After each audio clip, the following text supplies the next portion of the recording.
Reports के अनुसार this is India's biggest corporate fraud. और फ्रॉड की अमाउंट सुनोगे तो हैरान रह जाओगे, क्योंकि अमाउंट है 25,000 करोड़ की। यस, 25,000 करोड़। अब यहाँ पर डजन्स ऑफ बैंक्स को तो लुटा ही गया, साथ ही ऐसे लिस्टेड कंपनीज को भी लुटा गया जिसमें सबसे ज्यादा इन्वेस्टमेंट्स और किसी की नहीं बल्कि आपकी थी, यानी रिटेल इन्वेस्टर्स की थी। और ये कोई पहली बार नहीं हुआ है कि किसी ने बैंक को लूटा है या फिर लिस्टेड कंपनीज को डुबाया है। ये पहले भी हुआ है, लेकिन रकम कभी भी इतनी बड़ी नहीं थी। और जैसे जैसे आप इस पूरी केस को आज समझेंगे तो आपको पता चलेगा कि शायद इन्हें किसी का डर ही नहीं था, क्योंकि यहाँ पर डजन्स ऑफ बैंक्स और लिस्टेड कंपनी से लोन उठाए गए और उन अमाउंट्स को फिर शेल कंपनीज, यानी ऐसी फेक कंपनी जिन्हें बस नाम के लिए बनाया जाता है, वहां पर उस लोन से मिले अमाउंट को ट्रांसफर किया गया, डाइवर्ट किया गया। तो किस ग्रुप की कंपनीज की हम बात कर रहे हैं? तो हम बात कर रहे हैं अनिल अंबानी ग्रुप की कंपनीज की, जिन्होंने कुछ ऐसा किया है कि पहले इस चीज में सेबी इन्वॉल्व थी, जो कि कैपिटल मार्केट रेगुलेटर है, फिर इसमें सीबीआई इन्वॉल्व हुई और अभी रिसेंटली ईडी यानी इन्फोर्समेंट डायरेक्टरेट भी इसमें इन्वॉल्व हुई है। और अभी 5 तारीख को उन्होंने अनिल अंबानी को समन भेजा है और उनसे लगातार 8.5 घंटे तक सवाल किए। और ये जो पूरी इंटरोगेशन है ये कैमरा में रिकॉर्ड भी की है। और इसी के साथ सवाल ये भी है जो सभी को जानना है कि ये पूरा मामला क्या है, कौन कौन इसमें इन्वॉल्व है, किन बैंक्स को यहाँ पर लूटा गया, कौन सी कंपनीज को लूटा गया और कैसे रिटेल इन्वेस्टर्स को भी यहाँ पर फंसाया गया। तो इन सारे सवालों के जवाब का कच्चा छिटा आज इस डिटेल वीडियो में मैं लेकर आया हूँ। अभी जो 25,000 करोड़ की अमाउंट है, एक तो ये बहुत बड़ी है और साथ ही ये कोई एक केस नहीं है। यहाँ पर जो आरोप लगा इन पर फ्रॉड के आरोप का, वो 5 केसेस हैं। तो इन 5 चीजों पर आज हम डिटेल में बात करेंगे। तो चलिए बिना किसी देरी के शुरू करते हैं। नमस्कार, मैं प्रसाद आपका आज के इस वीडियो में स्वागत करता हूं। और आसानी से समझने के लिए मैं इस वीडियो को डिवाइड करता हूं केस नंबर 1, केस नंबर 2 और केस नंबर 3, 4 एंड 5 में, जिसके बाद इन सारों 5 चीजों के लिस्ट में आपके सामने रखूंगा ताकि आप बहुत अच्छे से समझ पाए कि ये पूरा मामला क्या है। देखिए, जैसे कि आपको पता है कि 2002 में जब धीरूभाई अंबानी की डेथ हुई, उसके बाद बड़े भाई यानी मुकेश अंबानी को रिलायंस इंडस्ट्रीज और रिलायंस रिटेल दिया गया। छोटे भाई अनिल अंबानी को मिला Reliance communications, Reliance infrastructure, Reliance power और रिलायंस कैपिटल। अब इन कंपनीज के अंडर भी बहुत सारी कंपनीज थी, जिसमें से एक थी रिलायंस होम फाइनेंस यानी कि RHFL। और ये जो सारी कंपनीज है, फिर इन्हें ही अनिल अंबानी ग्रुप कंपनीज कहते हैं। और ये जो फ्रॉड के आरोप है ये इन्हीं कंपनीज पर लगे हैं। तो चलिए बात करते केस नंबर 1 की, जिसमें येस बैंक का भी इन्वॉल्वमेंट है। और हाँ, येस बैंक वो बैंक है जो किसी भी फ्रॉड में पता नहीं अचानक से आगे कैसे आ जाती है। जैसे कि हमें पता है कि जब राणा कपूर येस बैंक चला रहे थे तो उन्होंने कई सारी कंपनी से ब्राइब लेकर बदले में उन्हें लोन पास किए। काफी सारी कंपनीज लाइक DHFL, जिसे 3700 करोड़ का इन्होंने लोन दिया, आइलैंड FS को 2500 करोड़, जेट एयरवेज को 600 crore, Videocon group 1900 crore, SL group 1800 crore, जिनका टोटल फ्रॉड अमाउंट निकल कर आता है 11,000 करोड़ रुपीज। अब ईडी की माने तो ये 11,000 करोड़ की अमाउंट अब पहुंच सकती है 14,000 करोड़। अब रिसेंटली ईडी ने अनिल अंबानी ग्रुप से रिलेटेड जो भी जगह है और लोग हैं उनके यहाँ पर रेड की।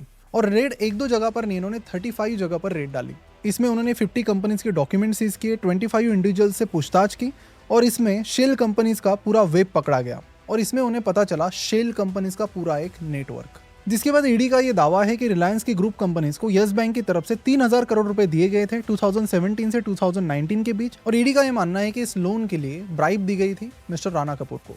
और बात सब यहीं पर खत्म नहीं होती। ईडी का ये भी शक है कि जो रिलायंस म्यूचुअल फंड है उसने येस बैंक के 81 बॉन्ड्स में लगभग 3,000 करोड़ रुपए इन्वेस्ट किए थे और वो भी एक इसी प्लान की अरेंजमेंट थी। आपको बता दूं ये वही बॉन्ड है 81, जिसमें बहुत सारे लोगों को बहुत सारा नुकसान हुआ बाद में। तो लोन भी और इन्वेस्टमेंट भी दोनों तरीके से ये गेम खेला गया। अब वीडियो में आगे बढ़ने से पहले आपको बता दूं कि इस तरह की कंपनीज में लोग क्यों फंस जाते हैं। तो उसका मेन रीजन है विदाउट डूइंग प्रॉपर एनालिसिस। और इसीलिए किसी भी कंपनी में इन्वेस्ट करने से पहले उसका प्रॉपर फंडामेंटल एनालिसिस करना जरूरी है।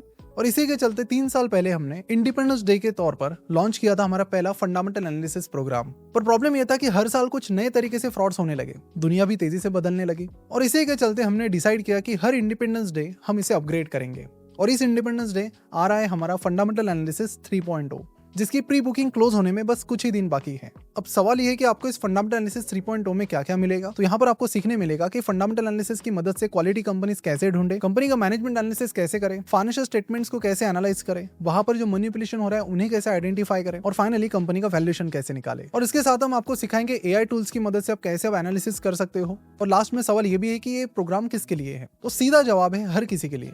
आप स्टूडेंट हो, इन्वेस्टर हो या फिर फाइनेंस की फील्ड में करियर बनाना चाहते हो, फर्क नहीं पड़ता आपका फाइनेंस का बैकग्राउंड है या नहीं, आप इस प्रोग्राम में एनरोल कर सकते हो। और फीस की बात करो तो 3 ऑफर्स यहाँ पर है। पहले ऑफर में मिलता है आपको fundamental analysis 3.0 non offer day पर, जिसकी वैल्यू है 7,499 रुपीज। पर इस इंडिपेंडेंस डे ऑफर में आपको ये मिलेगा मात्र 3,297 रुपीज में। यहाँ पर हमारा 2-in-1 कॉम्बो आपको मिलता है, जिसमें आपको हमारे 2 प्रोग्राम्स मिलते हैं, फंडामेंटल एनालिसिस 3.0 और foundation course on stock market, जिसके एक्चुअल प्राइस है 12,999, पर यहाँ पर ऑफर में आपको ये मिल रहा है मात्र 5,997 रुपीज में। और उसके बाद हमारा 4-in-1 कॉम्बो। इस कॉम्बो में आपको मिलते हैं ये सारे 4 प्रोग्राम्स, जिनकी एक्चुअल प्राइस है 12,999 रुपीज, और ऑफर में आपको मिल रहा है ये मात्र 9,993 रुपीज में। तो बिल्कुल देर मत कीजिए, अभी डिस्क्रिप्शन और कमेंट बॉक्स में दी गई लिंक पर क्लिक करके आप प्री बुकिंग तुरंत कर लीजिए और इस ऑफर का फायदा उठाइए। और अगर आप इस ऑफर में एनरोल करते हैं तो फ्यूचर में आने वाले जो अपडेट्स है 4.0, 5.0, उन सबका एक्सेस आपको फ्री में फ्यूचर में मिल जाएगा। So don't miss out on this golden opportunity. चलिए वीडियो की तरफ बढ़ते हैं। अब ये तो हो गई केस नंबर 1। अब बात करते हैं केस नंबर 2 की, जिसमें है इंडिया की सबसे बड़ी पब्लिक सेक्टर बैंक यानी कि SBI। यस बैंक की तरह स्टेट बैंक ऑफ इंडिया ने भी सब मिलकर 3,000 करोड़ रुपीस रिलायंस कम्युनिकेशंस को दिए थे।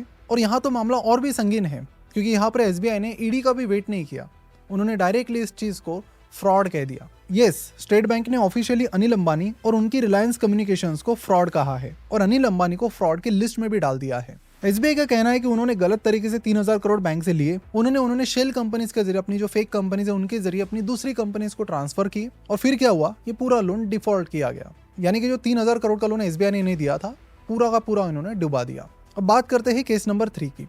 इस केस में कैनरा बैंक ने रिलायंस कम्युनिकेशन को 2017 में 1,000 करोड़ का लोन दिया था। बाद में इस लोन को फ्रॉड डिक्लेयर किया गया, जैसा SBI ने किया। लेकिन इसके बाद यहाँ पर कुछ इंटरेस्टिंग होता है। लास्ट मंथ यानी जुलाई में कैनरा बैंक ने अपना ये फ्रॉड का केस वापस ले लिया, क्योंकि अनिल अंबानी के लॉयर ने उन पर मानहानि का केस कर दिया था। अब कैनरा बैंक का जो स्टेटमेंट है रिसेंट, वो ये है कि हमें अब इस लिस्ट को रिवाइज करना पड़ेगा और देखना पड़ेगा कि क्या ये फ्रॉड का केस है कि नहीं। अब ये तो हो गई 3 बड़ी बैंक्स, जिनका कुल मिलाकर टोटल अमाउंट हो जाता है 7,000 करोड़ रुपीस का। अभी भी 25,000 करोड़ से हम काफी दूर हैं। इसके अलावा बहुत सारी बैंक्स इसमें हैं, जिसे आप यहाँ स्क्रीन पर देख सकते हो, जिनसे कुल मिलाकर 10,000 करोड़ का लोन लिया गया। पर अब इस चीज पर ईडी का जो इन्वेस्टिगेशन है वो काफी तेज हो गया है। अभी 5 तारीख को अनिल अंबानी को पूछताछ के लिए बुलाया गया था, उनके स्टेटमेंट रिकॉर्ड किए गए और 8.5 घंटे तक उनसे पूछताछ की गई। साथ ही ईडी ने अनिल अंबानी के अगेंस्ट में LOC यानी लुकआउट सर्कुलर जारी किया है, जिसका मतलब बड़ा क्लियर है कि अनिल अंबानी अब कंट्री छोड़कर बाहर नहीं जा सकते और वहां पॉडकास्ट देकर अपनी सफाई नहीं दे सकते। और यहाँ पर जो 5th और आखिरी केस है वो है रिलायंस होम फाइनेंस की, यानी कि RHFL की। ये एक लिस्टेड कंपनी है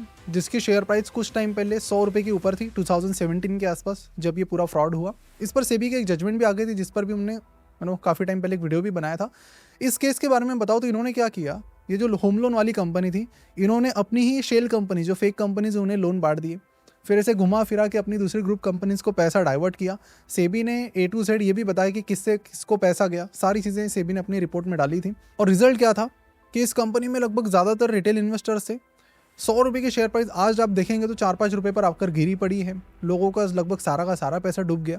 और इस पूरे केस में जो अमाउंट इन्वॉल्व था रिलायंस होम फाइनेंस में, वो था 8,000 करोड़ रुपीस का। सेबी ने फिर अगस्त 2024 में अनिल अंबानी पर 25 करोड़ का फाइन लगाया और उनको 5 साल के लिए सिक्योरिटीज मार्केट से बैन कर दिया। लेकिन इसमें अल्टीमेटली जो आम जनता है उनका तो नुकसान हुआ ही हुआ। फिर इस केस में सेबी ने जो पहली एक्शन ली वो की पार्थसारथी बिस्वाल को अरेस्ट करके अभी 1 अगस्त को, जो कि मैनेजिंग डायरेक्टर है बिस्वाल ट्रेडलिंग प्राइवेट लिमिटेड के। और उन पर ये आरोप है कि उन्होंने 68 करोड़ की फेक बैंक गारंटीज अरेंज की for Reliance Anil Ambani group companies. अब देखते हैं इस केस में आगे क्या होता है। पूछताछ तो हो गई, अब अरेस्ट होता नहीं होता है ये ईडी जाने। पर एक बात तो क्लियर है कि जो पैसा इन्वेस्टर्स ने रिलायंस हाउसिंग फाइनेंस में लगाया या फिर अनिल अंबानी ग्रुप की दूसरी कंपनीज में लगाया, जो उनका पैसा डूब गया, वो तो अभी वापस नहीं मिलने वाला। तो जिम्मेदारी अल्टीमेटली आप पे ही बनती है कि आप खुद ऐसी कंपनी से दूर रहे। किसी भी कंपनी में इन्वेस्ट करने से पहले मैनेजमेंट के रेड फ्लैग्स देखें, पूरा उसका एनालिसिस करें और उसके बाद ही उसमें इन्वेस्ट करें। अगर आपको ये सारी चीज़ें सीखनी है लेकिन पता नहीं कहाँ से सीखे, तो फंडामेंटल एनालिसिस 3.0 आपके लिए बहुत बढ़िया एंट्री पॉइंट होगा।